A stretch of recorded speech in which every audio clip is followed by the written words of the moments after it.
Have you ever thought that there's a correlation between procrastination and automation? Yeah, me neither. But I was listening to this podcast by Think Media, and there's this segment I took out of it because we have to talk about this.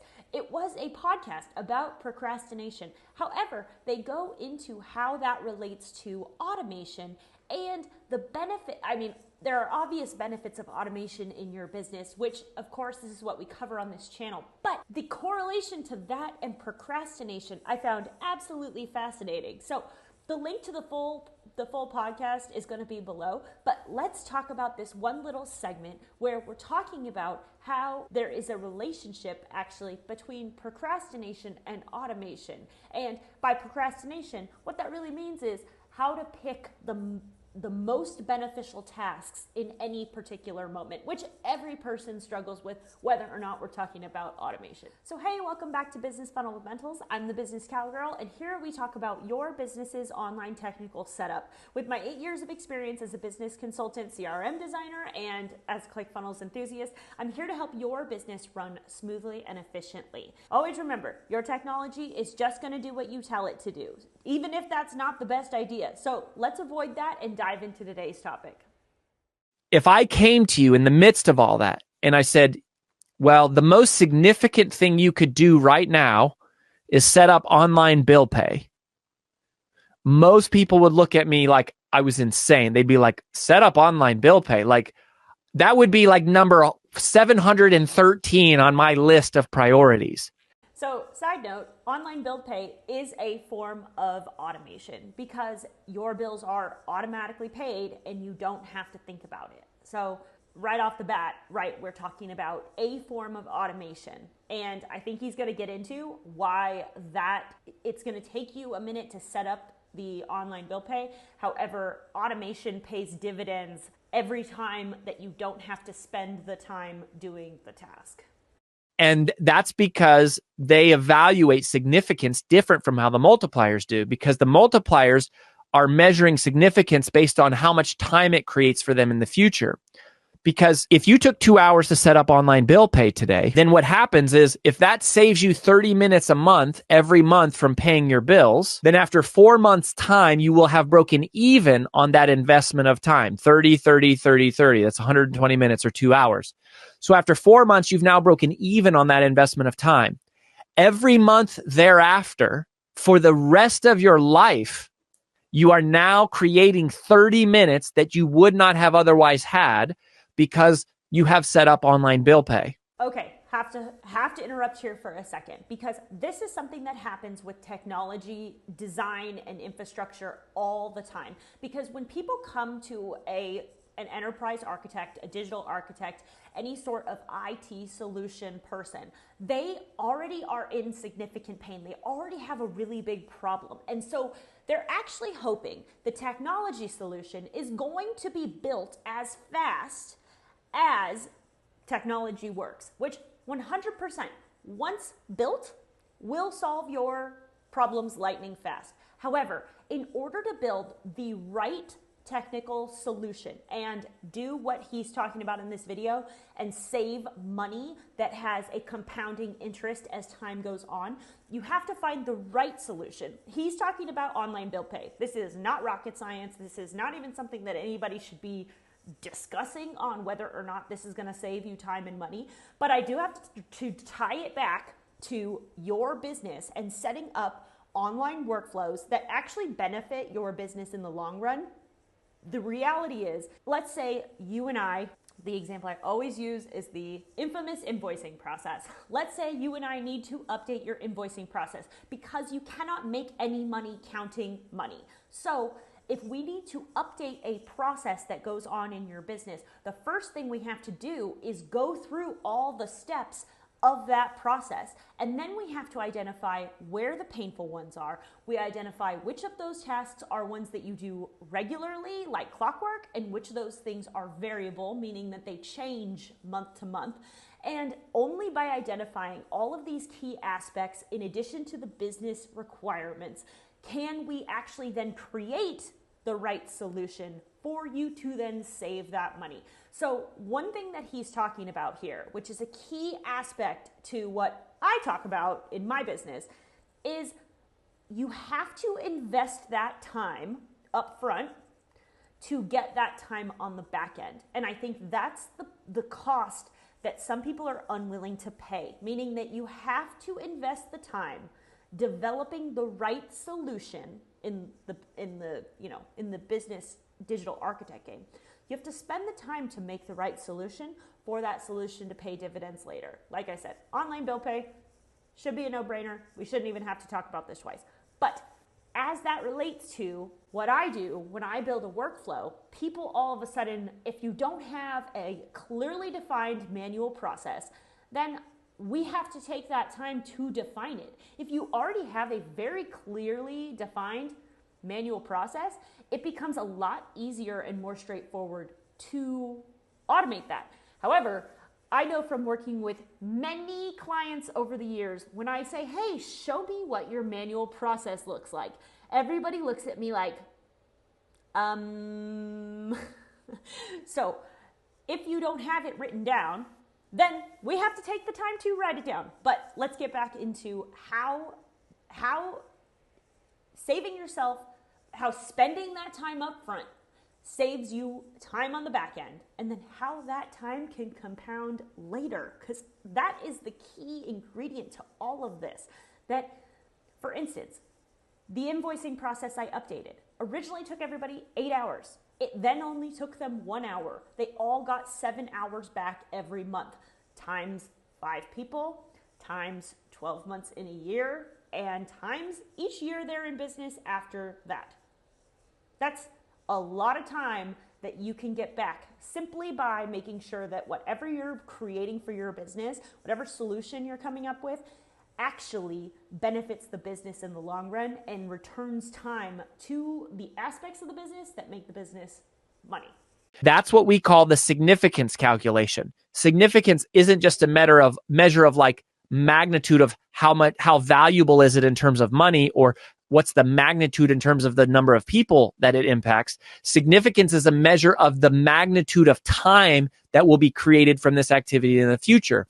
What most entrepreneurs do is they spend time doing things that they think only they can do.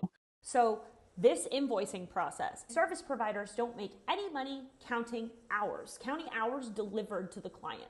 And so the significance factor is that time that they got back. What was that time going to be used for? And that is the key question everybody needs to ask. If I get this time back in my day, what would I be using it for? If you give more time back to your salespeople, they have more time to make more calls and make more money for the business. So the return on investment is exponentially higher when you pick the right workflow and process to get time back from. And that was the invoicing process. The service providers were able to literally serve more clients because they were given time back in their day from a workflow that needed to be reconstructed, frankly.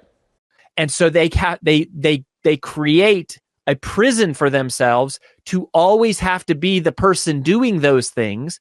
It's a prison they can never break free of because they're trapping themselves into being the one that has to do the same thing over and over and over again because they think that nobody else can do it. But I will also add, sometimes it's not just that you think you're the only one that can do it.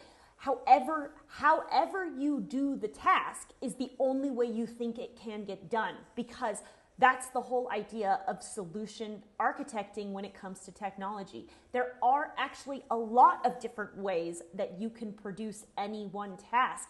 However, when you don't understand all the options that are out there, then you are stuck in the way you do things, thinking that's the only way that you can do this. And that is a huge lie everybody tells themselves about technology. There are a lot of ways to do the one thing that you think there is only one way to do it. There's a lot of ways, guaranteed. It's a matter of somebody being able to identify what those are, either for you or for yourself.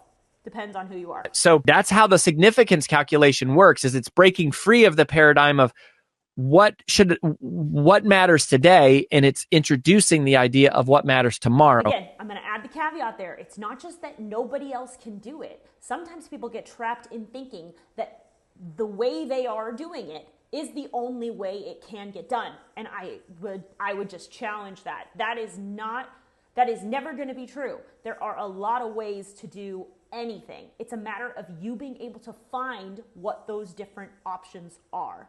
And like I said, as an enterprise architect, that is my entire job, is not just finding the right solution. It's about finding all of the solutions to find the best solution of the possible options. Because I could build you a Tesla that gets you there, Elon Musk style, or I could build you a Camry. Frankly, sometimes the Camry is the better option because you get a better return on your investment and you can kind of go further faster. I would say that if your Tesla breaks down, there's like 5 people that can fix it versus anybody can fix a Camry, right? Anybody in their garage with a wrench can fix your Camry. So there is that aspect of it where there are a lot of different ways. Not only there's a lot of different people that can do the same task, there's a lot of different ways to do that task. And it's a matter of you figuring out what all those options are and which is the best one for you. Because that's another key ingredient here. What is the best one for your business? Even within the same industry, 2 different businesses would have 2 different answers to that question.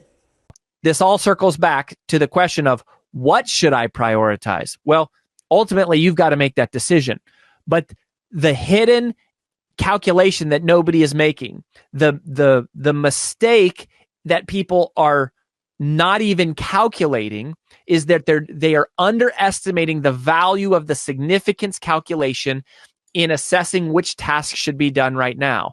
They look at money, they look at, maybe people, but they don't look at what is the impact of this activity or this task that I'm looking at right now on tomorrow and the next day and the next day. Well, if you make those decisions repeatedly to spend time on things today that create more time tomorrow, it actually costs you time in the short term. It's like investing money, right? It's like I have to forego a family vacation or buying a car or a new TV in order to have the money to invest. But as I do that, at first I feel like I'm scrambling, like I have less money than I had before. But then because of compounding interest over the course of time, I end up having so much money that I'm like, well, this is amazing. Now all of a sudden I'm financially free. And by the way, this is one of the 5 permissions, which is automate. And automate, we say the big key here is to realize that automation is to your time exactly what compounding interest is to your money. Automation is to your time what compounding interest is to your money. So you are dropping absolute bombs. This is so good. I cannot put an exclamation point on that any more than he can. I could not say that any better than he could. Obviously, I'm all tongue-tied because I'm just like, that is a giant knowledge bomb, guys.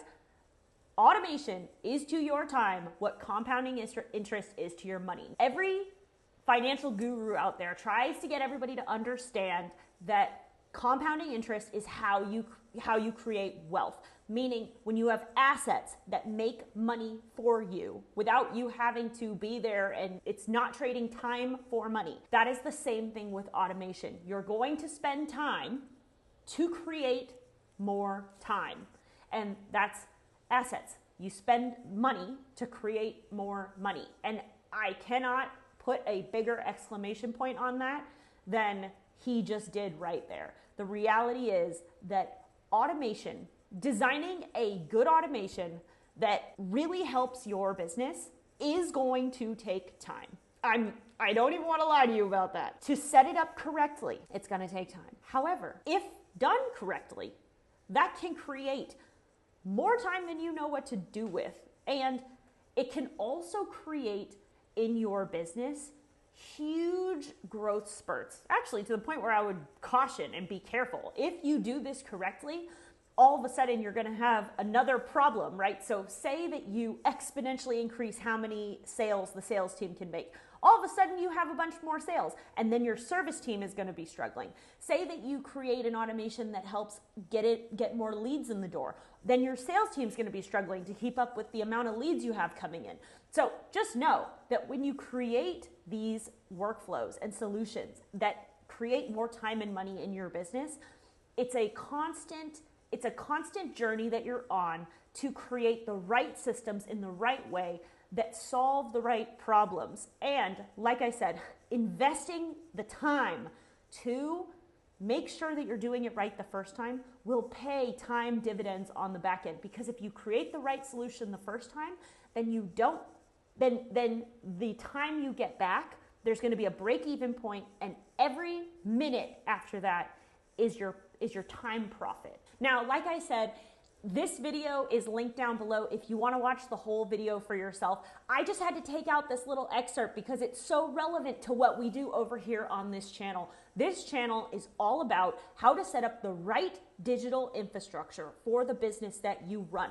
Now, full disclosure, even if there are two businesses that I'm working with and they are in the exact same industry, their technical infrastructure is going to be completely different. And that's because each business chooses to operate in their own way, which is 100% okay. That doesn't actually mean you're all special unicorns. Everybody that comes to me, they're always like, well, this is so specific to my business. I'm sorry, it's not.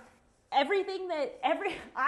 have once used a healthcare business's solution for a real estate business. Now, of course, this is not something that I'm talking to them about. However, they had the exact same issue in two completely different industries. So what you have to do is you have to figure out what the business requirements are, what is the best technical solution to get you to where you're trying to go, and then execute that. But key ingredient, that you do not hard code any of it, that every technical solution that you come up with is malleable, it's changeable. It is not set in stone, because the only thing that we can all count on in life is change.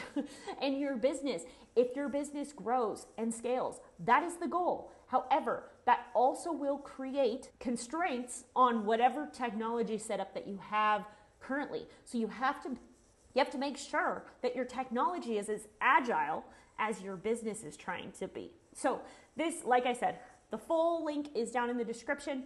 This is definitely a great podcast to listen to. I absolutely loved every second of it, and I couldn't help but pull out this segment because it's so relevant to what we do over here on this channel. If you also want to watch another video where I broke down an Alex Hormozi video where he was talking about a specific workflow, an accounting workflow in his business where it wasn't right to automate it, there are moments and time where you have to decide whether or not something is right to automate. When it comes to this solution, bill pay, yes, absolutely. How come it's not already automated? That's my question for you. However, there are moments in time where where the best move is not to automate, and that's what we talk about in that video, and that's going to be linked right here. So I hope you guys found this helpful, and continuing on this streak of pulling out these little real life segments of why automation is not just a business practice, but a life practice as well, and how to create the best solutions for the problems you face. So can't wait to see you guys on the next one, and I hope this has helped.